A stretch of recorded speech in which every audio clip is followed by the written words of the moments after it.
Bumiyahe nga pala tayo ng Move It ngayong araw ng Lunes. Extra effort para magkaroon ng extra kita dahil sa taas ng bilihin kailangan nating umextra. Ito nga pala yung mga naging pasahero natin, sila ma'am and sir ngayong araw ng Lunes from 5:30 AM to 10 AM.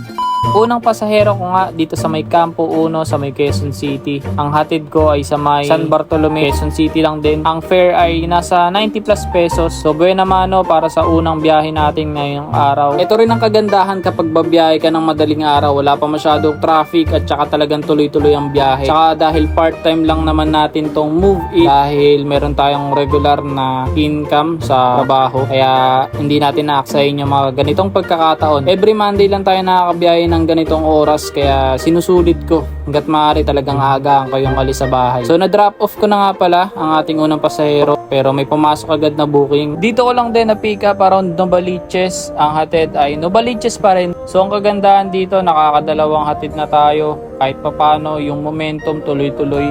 So maganda rin ang sitwasyon ng kalsada, mabilis lang ang biyahe at maganda ang panahon. So pagka drop off natin kay ma'am may pumasok din agad na booking. Dito yan sa may Novaliches Bayan. So yan, puro paikot-ikot lang tayo. Dito lang tayo sa may Novaliches Bayan. Dito natin pinick up. Tapos dito lang din malapit yung drop off. Wala pang ganong traffic na mga oras na to. Pero nung na-pick up ko si Bossing na tiga San Bartolome, hinatid ko sa may Espanya, Manila. Yan, medyo traffic na doon kasi past 7 AM na rin siya. At syempre dahil Monday, traffic, office hours, rush hour, kaya talagang kahit papano marami ng sasakyan at medyo na-delay na tayo. At pagka-drop off ko nga kay Bossing sa may Espanya Tower, agad na may pumasok na booking. Dito lang yan sa may Pinobal Street, sa may Espanya, Manila. Ayan, pinick up natin si ma'am at syempre kinuha natin yung bag niya para mag-offer ng additional assistance at ilagay sa ating top box. At syempre hindi kumpleto yung araw na walang mangkakat sa atin. Talagang normal na yan, kasama na yan sa buhay. Sa araw-araw na pagmumotor, talagang kailangan mahaba lang din ang pasensya mo. At pagka-drop off ko kay ma'am, meron din agad ako na pick up na pasahero dito lang din sa street kung saan ko siya drop off. So hinatid natin si Bossing sa may E. Rodriguez Senior. Halos 1 kilometer lang ang layo. After nun, ayun, naghintay ako ng mga 5 to 10 minutes, nagpahinga ng konti. Tapos ayan, na-pick up natin si Bossing at hinatid along E. Rodriguez Avenue sa may Cubao. Tapos ko naman dito, ayan, nag-set destination na ako pa uwi at ang huling pick up natin ay si Madam. Dito lang din yan sa may New Manila, Quezon City. Ang hatid ay sa may Timog, Quezon City lang din. So pagkahatid natin kay Madam, ayan, umuwi na tayo dahil mag-i-edit pa tayo ng mga